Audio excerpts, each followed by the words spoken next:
The focus of this school year is wonder.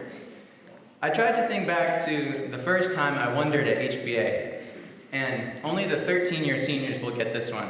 But do you guys remember when we had that mystery desk in Miss Sue's class? And it sat on the porch for like 3 weeks, and we were all so dang excited about what it could possibly mean. And then we got Stormer.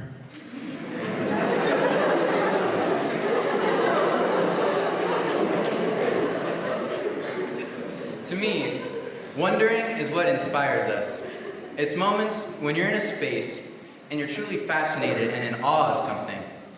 And I think that my appreciation for wonder was greatest my freshman and junior years in room 2 of the English building.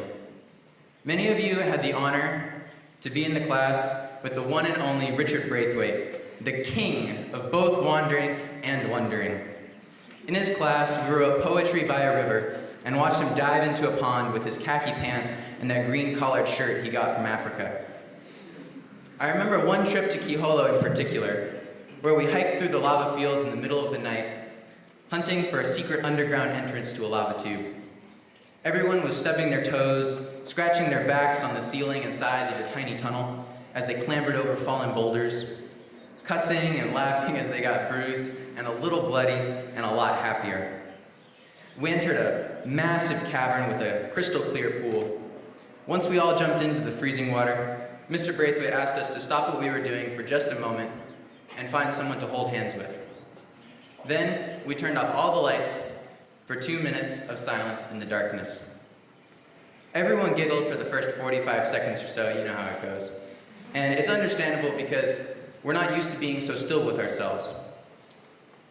But in the last minute 15 seconds, everyone was quiet, and it was truly wonderful. You forget about everything outside, you let the tension leave your body and focus only on the space you're in. Being conscious of that and letting go of everything else, even for just those 2 minutes, was extremely powerful. It's moments like this one that reinforce my understanding of how incredibly privileged we all are to live in this place and to go to this school. At HPA, we are in the unique position where we can wonder and marvel at all the things we have, whether it be our faculty, our student body, or our campus surroundings. I mean, every time there's one of those sunsets on campus after sports, when the sun spreads streamers of orange and purple and pink and red across the sky, every time it still makes me stop. And then I think back to that silent moment of wonder with Mr. Braithwaite, where all he needed was a pitch-black cave. As amazing as these awe-inspiring moments of wonder are, I don't think they're enough just on their own. It is absolutely critical that we wonder and marvel at the thing itself, but we also need to wonder how we can live up to it, how we can honor it, and how we can fulfill everything that we have been blessed with. However, there are plenty of people who do not carve out the time, energy, or self-awareness to wonder in this way. In the process of reflecting about what wonder means to me, my thoughts went to 2 people from my childhood who demonstrate this idea of fulfillment and honoring your blessings in radically different ways. When I was growing up, there was a kid at tennis practice who always beat me. He was the type of guy who everyone knew was talented, everyone knew he was special. Everyone expected great things from him. But as we grew up, he adopted the most self-defeating mentality, and that was, if I didn't try, well then I didn't really lose.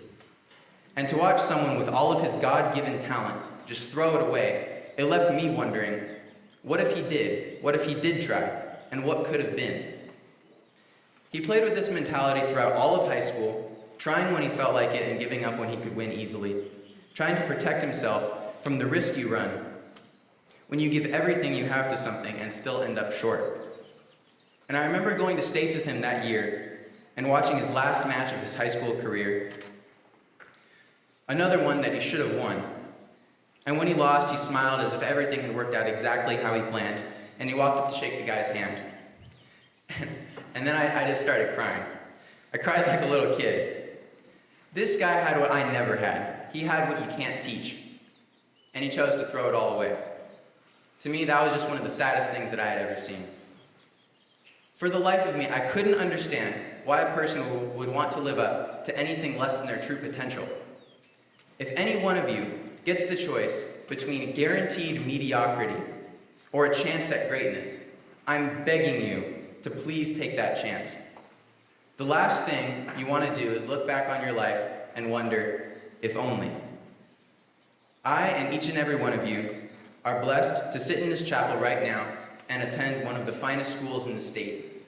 You can't squander that. You just can't. In contrast, I want to share a story about another one of my tennis friends who I grew up with and about his steps to success. In psychology class, we learned about flashbulb memories, or a clear memory of an emotionally significant moment or event. I remember perfectly the moment when my mom got a phone call in the Hilton parking lot on a Wednesday afternoon in September of 2017. I just finished tennis practice and was about to drive home with my new permit, and she had just finished stressing about how slow I needed to go. That phone call was my friend's diagnosis of leukemia. Now, my friend's a smart guy, but he never wanted to apply himself in high school. When he got to college, he actually started trying and was wholly enjoying learning. And I think that made his diagnosis in just his first year of college all the more painful. The first thing we always wonder in moments like this is why? Why him? In a time when his life was supposed to open up with all of these new opportunities, I'm sitting there in the car wondering if my friend is going to live. He's been fighting this for over 2 years now. There's chemotherapy, endless medication, hospital visits for all types of new illnesses since your immune system is compromised. Most recently, he contracted meningitis, an infection that inflames your brain and spinal cord. One thing you have to know about my friend is he's a hilarious guy. He's always cracking jokes. And I remember one trip I visited him this November, right around Thanksgiving at Kapiolani Medical Center. He was barely conscious and doesn't remember anything that we talked about, just that I was there for a little bit. And I sat there with him and his mom, and I said to him, "You got a little beard going there," because, he can't shave because he's unconscious. To which he whispered, "I know. No shave," for No Shave November. The meningitis also affected his optic nerves, so his eyes became lazy. He had double vision, blurred vision, and dizziness for months. Now he'll most likely have to wear glasses for the rest of his life. One day, my sister Jordan and I took him out to watch us play tennis. I called a close ball out, and Jordan jokingly asked, "Are you sure?" And from the total opposite side of the court, with his impaired vision, my friend starts playing ref and goes, "Yep, that was out." I think it's an absolute wonder that he has kept his sense of humor through all of this. And it's not just for himself. It encourages everyone around him as he continues his fight. Watching him throughout this process, I wondered what I could do to help lift him up. I wondered what I could do to show him that there's something he's fighting for. If he wasn't able to reach his potential, I was going to make damn sure that I did my best to reach mine. I let that inspire me and drive me in what I do. In the moments where I can't want it for myself, or I can't find the motivation to meet obstacles keeping me from my goals, I think of him. I think of all his family has had to sacrifice. And I wonder, if he can do it, well, what's stopping me? So if you're not willing to do it for yourself, if you find it hard to push yourself to do your best, think of those who can't. Think of that person in your life, and we all have someone who isn't as lucky as you are, and honor that blessing you have. It's a disservice to those less fortunate than you to not try. It's that time of year where, as seniors, I feel like it's truly starting to hit us that in just a few months we'll all be gone. That many of us are going to move to completely new places with enormous opportunities. But I take comfort in knowing that I've spent the last 13 years of my life being constantly inspired by and wondering at my classmates' capacities for kindness, courage, humor, and excellence. I wonder where Chris is going to take his tremendous leadership skills.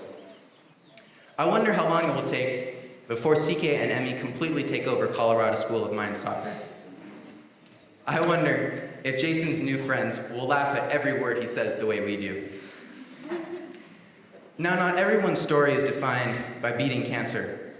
But the excellence my classmates have shown throughout my time at HPA proves that they are not only wonderful people, but they also wonder how they can honor this great privilege we've all been given.